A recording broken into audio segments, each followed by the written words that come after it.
खरगोन और बड़वानी में हुई हिंसा की आग भले बुझ गई हो, लेकिन सियासत की आग अब भड़कना शुरू हो गई है। आरोप प्रत्यारोप की सियासत चल पड़ी है।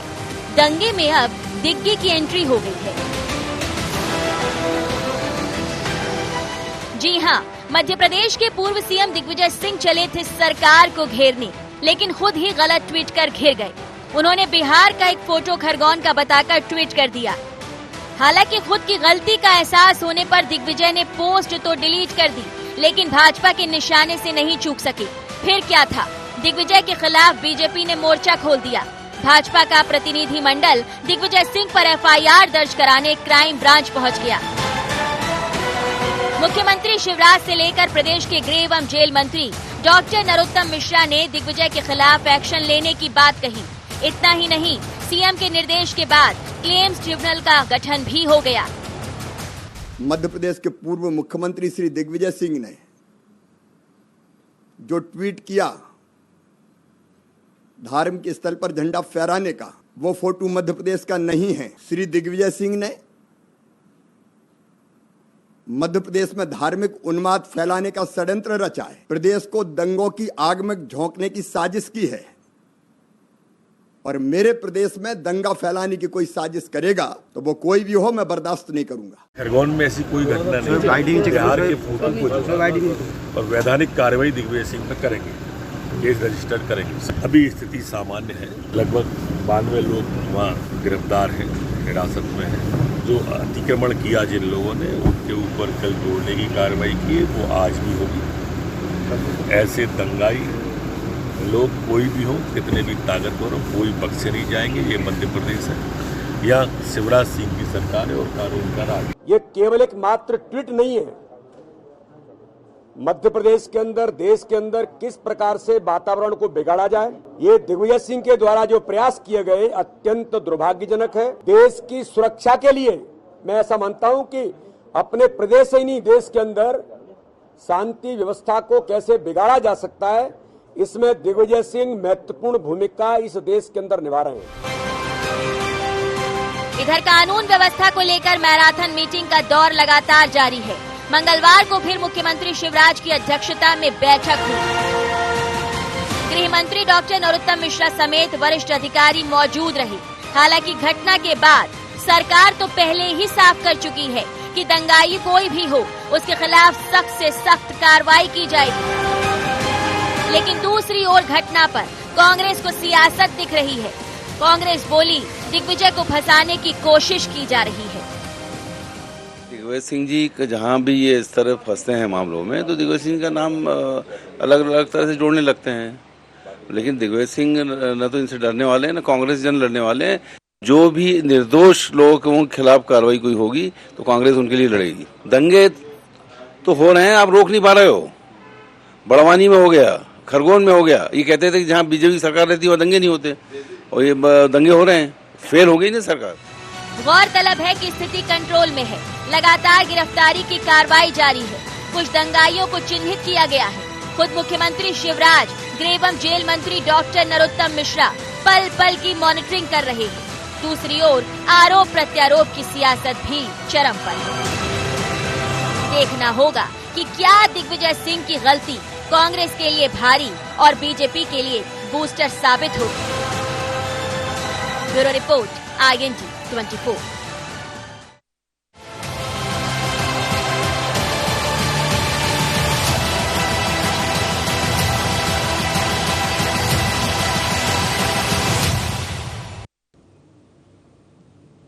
नमस्कार, IND एजेंडा में आपका स्वागत है। मैं हूं आपके साथ नाजनीन नकवी। ये शिवराज है। जी हां, यहां पर माफियाओं, अपराधियों के लिए कोई जगह नहीं है। जो शांति का टापू है मध्य प्रदेश, उसकी इसी तरीके से सूरत बनी रहेगी और इसके लिए सरकार मुस्तैद है, एक्शन में नजर आ रही है। मामा का बुलडोजर लगातार आतंकियों, हुड़दंगियों पर जारी है और ताबड़तोड़ कार्रवाई की जा रही है। सरकार का दबंग एक्शन जो है वो दिख रहा है, लेकिन इसमें सियासत भी नजर आ रही है। आखिर क्यों सियासत गरमाई है, इसे समझेंगे, लेकिन पहले नजर एजेंडा पॉइंट्स पर।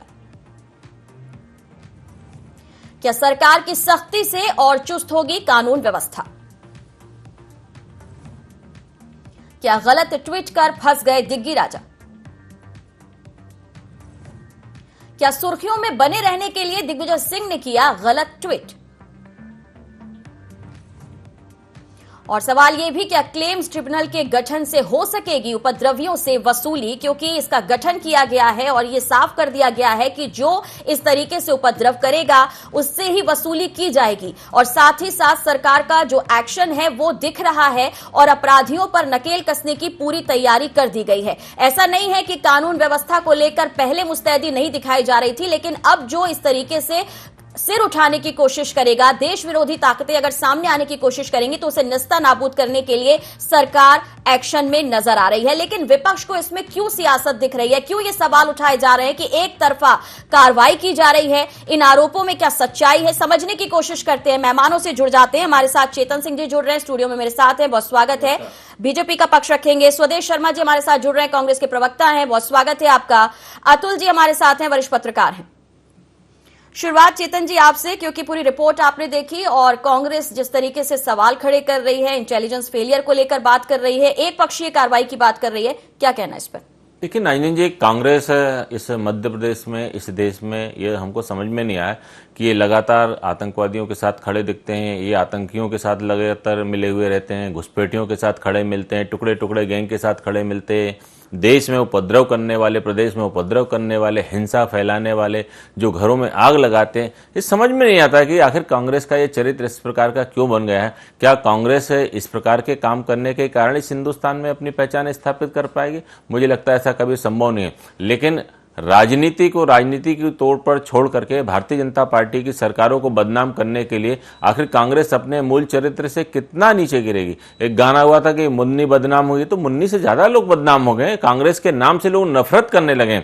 और जिस प्रकार से, सीधी सी बात है, अगर किसी ने कानून का उल्लंघन किया है तो कानून अपना काम करेगा। और जो हिंसा कर रहे हैं, जो आगजनी कर रहे हैं, वो कोई भी हो, इस देश में किसी को इस प्रकार का अधिकार प्राप्त नहीं है। और जो एक घरों को जलाने की कोशिश करते हैं, उन हाथों को वाकई में तोड़ देना चाहिए और सारे घर को बुलडोजर से बर्बाद कर देना चाहिए। क्योंकि हिंसा चाहे किसी भी व्यक्ति के साथ हो, हिंसा का कोई महत्व नहीं हो सकता, न कोई उसका उचित स्थान हो सकता। हिंसा केवल हिंसा की दृष्टि से देखना चाहिए। और हम मध्य प्रदेश में देख रहे हैं जिस प्रकार से उत्तर प्रदेश में योगी आदित्यनाथ जी ने जो शुरुआत की थी, उस शुरुआत से आगे चल करके माननीय मुख्यमंत्री शिवराज सिंह चौहान जी ने पहले ही कहा था कि मध्य प्रदेश में अगर किसी ने भी हिंसा की, अगर किसी ने भी अराजकता फैलाई, तो माननीय मुख्यमंत्री जी ने तो बहुत पहले ही कहा था कि जमीन में 10 फीट गड्ढे खोद करके गाड़ दूंगा।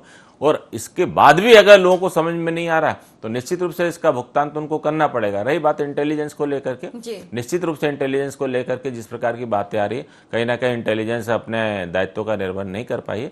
यह शासन देख रहे हैं, माननीय मुख्यमंत्री जी देख रहे हैं। और जिन लोगों की भी इसमें ढिलाई पाई जाएगी, सरकार उस पर एक्शन लेगी। और अभी आप देखिए, नगर पालिका के अधिकारियों ने जो हमको रिपोर्ट्स बना के दी थी, उस आधार पर हमने कर्मचारियों को बर्खास्त भी किया और कई लोगों को निलंबित भी किया। अगर आवश्यकता कहीं लगी तो हम इसमें भी उन लोगों को आरोपी बनाएंगे जिन लोगों ने इस प्रकार के दंगे को झूठी साजिश के तहत फैलाने का काम किया। सरकार सख्त मोड पर है, लोगों को ये समझ लेना चाहिए। सख्त मोड पर है। स्वदेश जी, नाज़नीन जी, बड़े दुख के साथ ये बात कहनी पड़ रही है जिस पर हम डिबेट करने बैठे हैं। हम ये जानते हैं कि हमारा देश शांति का टापू कहा जाता रहा है। हमारा देश ऐसा गुलदस्ता है जिसमें हिंदू, मुस्लिम, सिख, ईसाई आपस में सब भाई भाई। मैंने अपना बचपन देखा है कि हम ताजियों में जाते थे, ताजियों के नीचे से गुजरते थे, मुसलमान भाई हमारे जवारों के बीच में आके और उनको पानी और शरबत पिलाने का काम करते थे। इतना भाईचारा था। मध्य प्रदेश की बात करें तो मध्य प्रदेश के शासक पूरे देश की बात करना यहाँ लाजमी होगा। हमने ये देखा जब से भाजपा अस्तित्व में आई है, देश में इस तरह के दंगे होने लगे हैं। चाहे 2002 में गुजरात की बात करें, गुजरात मॉडल में क्या हुआ किसी से छुपा नहीं है। माननीय तत्कालीन प्रधानमंत्री अटल बिहारी वाजपेयी ने भी कहा था कि आप राजधर्म का पालन करिए नरेंद्र मोदी जी से। तो ये देश किस दिशा में जा रहा है। आज उस समय अगर राजधर्म का पालन करवा लिया होता तो आज ये तस्वीर मध्य प्रदेश में बनने को नहीं देखने को न मिलती। मध्य प्रदेश की बात करें तो खरगोन में लगातार 5 से 7 बार इस तरह के उपद्रव वहां हो चुके हैं, सांप्रदायिक दंगे हो चुके हैं। और ये उस दिन रामनवमी का जब शोभा यात्रा निकाली जा रही थी, उस वक्त 12 बजे, दिन में 12 बजे ही दोनों समुदायों के युवाओं में कहासुनी हुई थी और कहासुनी में देख लेने की धमकी दी गई थी। ऐसा हुआ, पुलिस ने भी स्वीकार किया, वहां के लोकल लोगों ने भी बताया, दुकानदारों ने भी बताया और मीडिया में भी आया। तो 12 बजे जब बताया गया, बताते हैं तो इंटेलिजेंस इनकी कितनी फेल्यूर थी कि इतना बड़ा उपद्रव हो गया, इतने लोग बर्बाद हो गए और इंटेलिजेंस को पता भी नहीं है। भारतीय जनता पार्टी के नेता सिर्फ बयानबाजी में मशगूल रहे। आज हम देख रहे हैं, चाहे माननीय मंत्री जी हो या मुख्यमंत्री जी हो, सिर्फ बयान और अपनी आइडियोलॉजी इस तरह की बनाने की कोशिश कर रहे हैं जिससे बंटवारा होने की स्थिति बने। कुल मिलाकर के जब चुनाव आते हैं, भारतीय जनता पार्टी इस तरह के तो ये आरोप कांग्रेस पर लगा रही है कि आप बंटवारे की बात कर रहे हैं, आप बांटने की बात कर रहे हैं। आपने प्रदेश की तस्वीर की बात की, लेकिन दिग्विजय जी जो पोस्ट करते हैं उस तस्वीर की वो छानबीन नहीं करते। और इस मामले में जिस तरीके से अब FIR हो गई है और लगातार बीजेपी अटैकिंग मोड में है दिग्विजय जी की पोस्ट को लेकर, इस पर क्या कहेंगे?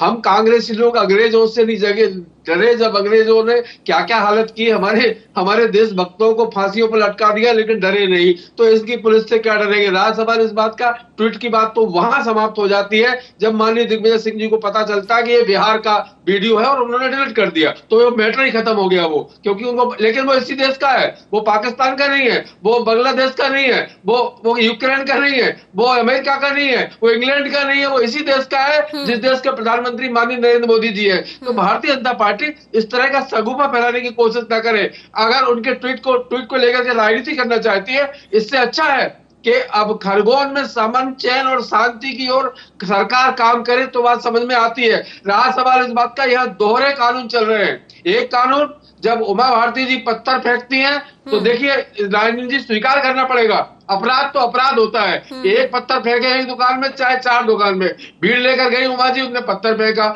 एक मंत्री जिन्होंने एक ऐसे आताताई तथा कथित साधु को कमरा दिलाया रीवा के रेस्ट हाउस में, जिसने एक बालिका के साथ कुकृत्य नहीं किया, गैंगरेप किया, क्या उसके घर को जमींदोज करा दिया? नहीं कराया। ये दोहरा मापदंड, ये मामले जो अब आप बात कर रहे हैं जिस पर कांग्रेस इस पर बात क्यों नहीं करती है? आप क्यों नहीं बात करते हैं? जैसे बीजेपी बात कर रही है, आप क्यों नहीं बात करते? पार्टी क्यों नहीं बात करती आपकी? हम लगातार इन बातों को उठाते चले आए हैं, लेकिन भारतीय जनता पार्टी की सरकार अब न्यायालयों को ताले लगाने की ओर बढ़ रही है। वो सोच रही है कि हाईकोर्ट, इंदौर हाईकोर्ट, जबलपुर, सबके ताले लग जाए और पुलिस ही पूरा न्याय करे। और जब पुलिस की इतनी गलती रही कि 12 बजे जिस उपद्रव का पता चल गया और 12 बजे के बाद पुलिस, चलिए ठीक है, आप चूक की बात कर रहे हैं, लेकिन चेतन जी ने कहा कि अगर चूक हुई है तो इस मामले में कार्रवाई करेंगे। नारायण जी, सरकार का सबसे बड़ा फेल्यूर है, सरकार मध्य प्रदेश को अशांति का टापू बनाने जा रही है, अशांति का। ये और घोर दुर्भाग्यपूर्ण है। मैं इसकी कड़े शब्दों में निंदा करता हूं। चेतन जी कुछ कहना चाहते हैं, सुन लेते हैं, फिर अतुल जी का रुख करेंगे। नारायण जी, 5 सेकंड लूंगा मैं। जी बोलिए। उपद्रवी किसी भी पार्टी का हो, किसी भी दल का हो, किसी भी जाति का हो, किसी भी धर्म का हो, निश्चित रूप से वो दुर्भाग्यपूर्ण कहेंगे और निंदनीय कहेंगे। उसको कड़ी से कड़ी सजा हो, उसे फांसी पे लटका दिया जाए। कांग्रेस ने अगर ऐसा न किया होता तो आज देश विश्व भर में सबसे बड़ा लोकतांत्रिक देश नहीं होता।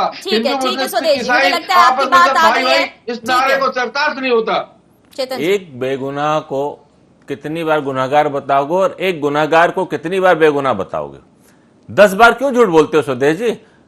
इस देश को आपने लोकतंत्र के रूप में बहुत विश्व में स्थापित किया है। ये सारा देश जानता है और सारा विश्व भी जानता है कि जिस राजधर्म की आप बात कर रहे थे जम्मू कश्मीर में, उस राजधर्म को निभाने में क्या आप और आपकी सरकारें फेल नहीं हुई थी?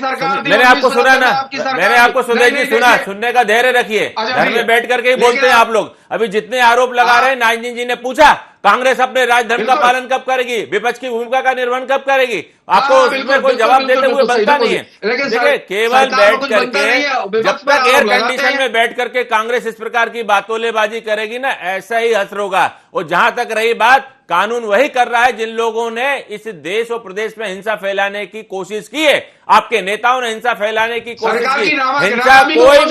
हिंसा कोई भी करे, कानून का उल्लंघन कोई भी करे, वो संविधान का दुश्मन है। और दुश्मन के साथ जो सजा मुकर्रर है उसमें मुकदमे दर्ज होने चाहिए, चाहे वो किसी भी लोकतंत्र से चल कर आए, चाहे समाज से चल के आए, चाहे जात से चल के आए, चाहे धर्म से आए, चाहे पंथ से आए।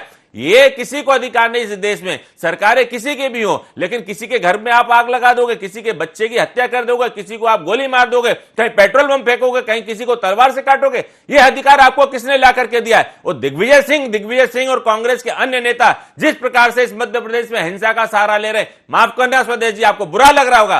भारतीय जनता पार्टी इस मध्य प्रदेश में जो शांति के टापू हैं उसी शांति के टापू की पहचान के साथ हम अपना काम कर रहे हैं और सरकार अपने एजेंडे पर काम कर रही है। लेकिन जिस प्रकार से इस मध्य प्रदेश में नफरत फैलाने की, इस मध्य प्रदेश में जो हिंसा फैलाने की, इस मध्य प्रदेश में जो दंगे फैलाने की आपके नेताओं ने कोशिश की है, आज उसका परिणाम है कि मध्य प्रदेश के 2-3 जिलों में इस प्रकार का दृश्य हमको देखने को मिल रहा है। 17 साल की सरकार में इस प्रकार का दृश्य कहीं हमको देखने को नहीं मिला। और यह भी तय है कि अब अगर किसी ने भी इस प्रकार का दृश्य दिखाने की कोशिश की, अगर सोशल मीडिया पर भी गलत कहीं हनुमति का कुनबा, कहीं का ईंट, कहीं का रोड़ा अगर आपने कोशिश की, तो याद रखिए अभी तो दिग्विजय सिंह जी जेल जाने के कगार पर हैं।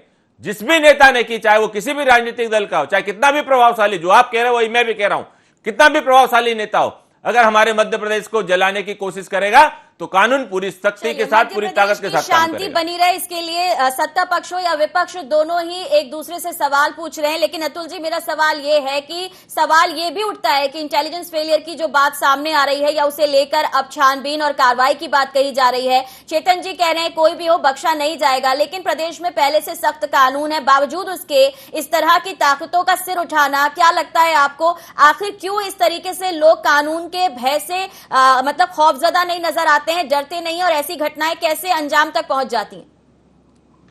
देखिए, राजनीतिक दल, खासतौर पर सत्ताधारी दलों का जो नजरिया है वो जब तक स्पष्ट नहीं होगा, जब तक वो अपराधियों के विरोध में खड़े नहीं होंगे, अपराधी किसी भी जाति का हो, धर्म का हो, मजहब का हो, अपराधियों से मिली भगत का ही परिणाम है कि अपराधियों के सिर ऊंचे उठते हैं। सबसे बड़ी बात यह है कि प्रशासन अपराधियों में भेद करता है।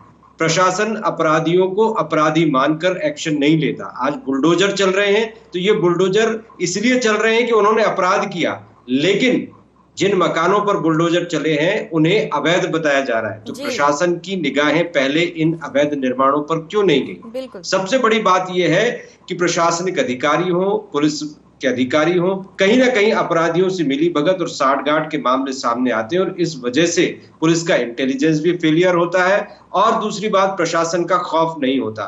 और राजनीतिक दलों की मैं जहां तक बात करूं तो राजनीतिक दल हर घटना को राजनीतिक नजरिए से, वोट बैंक के नजरिए से देखते हैं और इसीलिए सच और झूठ में फर्क नहीं हो पाता। मजहबी लोग भी अपराधियों को अपने मजहब से, जाति से जोड़कर देखते हैं। जब तक लोग, आम जनता और शासन प्रशासन, राजनीतिक दल सब अपराधियों को अपराधियों की नजर से नहीं देखेंगे, अपराधी चाहे किसी भी जाति का हो, उसके खिलाफ एक्शन होने पर उसका विरोध नहीं करेंगे, तभी जाकर सुशासन आ पाएगा, तभी जाकर कानून का राज स्थापित। नहीं, बिल्कुल ठीक कहा आपने कि अवैध निर्माण के तहत ये कार्रवाई हो रही है। ऐसे में चेतन जी, सवाल बहुत जायज होता है कि एक तरफ प्रदेश शांति का टापू बना रहे, मध्य प्रदेश में दंगाइयों के लिए कोई जगह नहीं है। बात मंच से कई बार मुख्यमंत्री कह चुके हैं, उन्होंने साफ कर दिया है कि प्रदेश में आतंकियों के लिए या ऐसे देश विरोधी गतिविधियां करने वाले व्यक्तियों के लिए कोई जगह नहीं है। लेकिन वही दूसरी तरफ ये भी सवाल जायज है कि ये अवैध निर्माण, क्या इनकी पहले मॉनिटरिंग नहीं होती, पहली जानकारी में नहीं आते, और जानकारी में आने के बाद जो इन्हें छुपाने का काम करते हैं उन पर सख्ती से एक्शन कब होगा? लेकिन नाज़नीन जी, अवैध निर्माण, अवैध इस प्रकार की दुकानें, मकान कहना बहुत आसान है। मैं समझता हूँ हिंदुस्तान में, पूरे मध्य प्रदेश की तो छोड़े, सारे हिंदुस्तान में अगर इस प्रकार के हम अवैध निर्माण की बात करेंगे तो 85% मकान इस हिंदुस्तान के डैमेज करने पड़ेंगे। 85% हिंदुस्तान कहाँ रहेगा? लेकिन इस तरह के विचारों के साथ अगर कोई अवैध काम करता है तो निश्चित रूप से माननीय मुख्यमंत्री शिवराज सिंह चौहान जी ने कहा है कि हम इन लोगों से जमीन जो हम मुक्त करा रहे हैं हम गरीबों को देंगे। गरीबों को हम अगर जमीन देने जा रहे हैं तो हम इसी आशय से देने जा रहे हैं कि वे कम से कम अपना सर ढक करके अपने पालन पोषण बच्चों के साथ में कर सकें। लेकिन इसका तात्पर्य यह नहीं है कि अगर अवैध मकान अगर किसी ने बनाया है तो आगजनी हिंसा का भी वो ग्राही बन जाए। अगर आगजनी हिंसा कोई भी करेगा, बंगले वाला भी करेगा, तो भी उस पर बुलडोजर चलेगा। इसका तात्पर्य नहीं है। रही बात वैध और अवैध को लेकर के, तो इस हिंदुस्तान को हमने कानून के सांचे में शुरू से अगर ढाला होता तो शायद आज जिन परिस्थितियों में सारा हिंदुस्तान, एक केवल मध्य प्रदेश में नहीं, सारे हिंदुस्तान की बीमारी है, सारे हिंदुस्तान में इस प्रकार का दृश्य देखने को नहीं मिलता। आप हिंदुस्तान तो छोड़िए साहब, इस हिंदुस्तान में ऑस्ट्रेलिया हमसे 3 गुना ज्यादा बड़ा है। ऑस्ट्रेलिया की पॉपुलेशन से ज्यादा इस हिंदुस्तान में घुसपैठिए रहते हैं। किस किस पर उंगली उठाएंगे हम, किस किस को किस तरह से समझाने की कोशिश करें? और हमारा जो कानून है, ये चाहे हमारे देश के संविधान का हो चाहे अंतर्राष्ट्रीय कानून है, ये दोनों इस बात की इजाजत नहीं देते कि घुसपैठियों को भी एक समय सीमा के बाद कोई बहुत ज्यादा सख्त सजा दी सकती। या तो हमको संविधान में संशोधन करना पड़ेगा, या तो फिर इस हिंदुस्तान को इस तरह के आताताइयों से मुक्त कराने के लिए हमको नया कानून लेकर के आना पड़े। पाठक जी, आपने जो बात कही है, निश्चित रूप से कानून अपना काम तो करता है, लेकिन कानून जो चलता है हमारे, जो संवैधानिक व्यवस्था है, जो न्यायालय की व्यवस्था है, जो पुलिस की व्यवस्था है, बहुत लचर है, बहुत लचर है और बहुत सारे लूचपोल हैं। एक सच आदमी को सच साबित करने के लिए 10 साल लग जाते हैं और झूठ फरेब, गुंडे, मवाली, बदमाश, उनको सारे रास्ते बचने के पता है, वे साल 6 महीने में छूट करके बाहर आ जाते हैं। ये इस हिंदुस्तान की, सारे हिंदुस्तान की तस्वीर है। चेतन जी ने बहुत साफगोई से बहुत सारी चीजों को स्वीकार किया है और एक्शन, और मुख्यमंत्री जिस तरीके से एक्टिव हैं और ऑपरेशन प्रहार जो जारी है उसकी तस्वीर भी सामने रखी है। स्वदेश जी, क्या कहना चाहेंगे? विपक्ष का भी एक मजबूत रुख जो है वो दिखाई देगा। जिन मुद्दों पर आप बात करते हैं वो मुद्दे कि आप सड़क पर भी जाकर आवाज बुलंद करके जनता के हित की लड़ाई के लिए आगे आएंगे? कांग्रेस हमेशा सड़क पर रही है और सड़क पर आवाज उठाती रही है। नहीं उठाई होती तो अभी इनके 2 साल के कार्यकाल में हमारे 6,500 लोगों पर सरकार ने मुकदमे दर्ज नहीं कराए होते। हम सड़क पर आवाज उठाते हैं, सदन में उठाते हैं। सड़क पर जो कुचलने की कोशिश करते हो, सदन में ये वॉकआउट मतलब चले जाते छोड़ के। मतलब कुल मिला के जो निश्चित अवधि होती है सदन चलाने की, उस अवधि के पहले ही सदन को खत्म कर दिया जाता है, क्योंकि जनहित के मुद्दों पर चर्चा सरकार करना नहीं चाहती। और असल बात तो ये है कि मध्य प्रदेश हो या पूरा देश हो, देश इस कगार पर पहुंच चुका है। आज महंगाई के मुद्दों पर बात होना चाहिए, नहीं हो पा रही, लेकिन ये कुछ षड्यंत्रकारी लोग, राष्ट्रीय षड्यंत्रकारी लोग उपद्रव फैलाने में, सांप्रदायिक हिंसा फैलाने में, अपने बयानबाजी करने में अपनी भूमिका निभा रहे हैं और इससे मध्य प्रदेश ही नहीं पूरा देश शर्मसार हो रहा है। वो विश्व के नक्शे पर देश का नाम बहुत नीचे हो रहा है। हम आपको बताते थे, देखिए रायसेन में दंगा हुआ, रतलाम में दंगा हुआ, बड़वानी में दंगा हुआ, आज खरगोन में हम देख रहे हैं। इसकी जवाबदारी किसकी है? आखिर सरकार अपने ऊपर जवाबदारी क्यों नहीं लेना चाहती? जवाबदारी ले, इनका इंटेलिजेंस फेलियर हुआ है। हम अभी देख रहे हैं कान्हा में नक्सलियों की आमद हो चुकी है, वहां गतिविधियां पता चलने लगी है, इंटेलिजेंस ने बता दिया है और उसमें कोई कार्रवाई हो रही है क्या? पता लगे एक चीज और आ जाए। आप सिमी की बात कर रहे थे, सिमी पर प्रतिबंध माननीय दिग्विजय सिंह जी की सरकार ने प्रतिबंध लगाया था। हम कोशिश क्या करते हैं, किसी भी दल का हो, किसी भी धर्म का हो, किसी भी मजहब का व्यक्ति हो, अगर वो सामाजिक तत्व है तो उसको मिटाए जाने के लिए कानून के अंतर्गत उसको सजा दिलाने में हम कभी पीछे नहीं हटे। लेकिन हम दो कानून एक देश में, एक राज्य में चलाने के पहले थे ना हुए। ठीक है स्वदेश जी, तब के हिंदुस्तान का निर्माण आपने किया है, वर्तमान के हिंदुस्तान का निर्माण आदरणीय नरेंद्र भाई मोदी जी कर रहे हैं। और जो आप कह रहे हो कि हिंदुस्तान की सागगिरी है, ये वो हिंदुस्तान है कि सारा विश्व, चाहे यूएसए हो, चाहे ब्रिटेन हो, फ्रांस हो, रसिया हो, यूक्रेन हो, सब भारत की मदद मांग रहे हैं। ये बढ़ते हुए हिंदुस्तान का शोर है। सुन लीजिए। और जहां तक आप बात कर रहे हैं ना विचारों की, अगर इस हिंदुस्तान को जलाने की कोशिश, सुन लीजिए, अगर इस हिंदुस्तान को जलाने की कोशिश, स्वदेश जी, अगर इस हिंदुस्तान को जलाने की कोशिश की तो उसका भी वही हाल होगा। आप भी सुन लीजिए, आप भी सुन लीजिए। अगर आपने भी हिंदुस्तान में और मध्य प्रदेश में आग लगाने की कोशिश की, अगर हिंसा फैलाने की कोशिश की, तो वो बुलडोजर आपके घर पर भी खड़ा हुआ मिलेगा। इसलिए इस मध्य प्रदेश को हिंसा में मत जलाइए। केवल मुंह से कह करके आप ये दिखाने की कोशिश मत करिए कि लोकतंत्र की हत्या हो रही है। लोकतंत्र के हत्यारे आप लोग हो। श्रीमती इंदिरा गांधी जी के नेतृत्व में आपने किस प्रकार से लोकतंत्र का गला घोटा, ये सारा देश देखता है, सारा देश जानता है। चिल्लाने से कुछ नहीं होगा, जो सच है वही होगा, सच है वही होगा। जम्मू कश्मीर में 5 लाख ब्राह्मणों को विस्थापित करने का कलंक आपके माथे पर चमत्कार। तब आपको ये सारी बातें याद नहीं आई थी? अपने हिंदुस्तान के लोगों को आपने अपने घरों से बेघर कर दिया, तब आपको शर्म नहीं आई? इस हिंदुस्तान में हिंदुस्तानियों को, उन पर AK-47 से गोलियां चलाई, सैनिकों के शौर्य पर आपने प्रहार करने का दिया। और डिबेट की विषय से भटक जाएगी। स्वदेश जी ठीक है, स्वदेश जी ठीक है,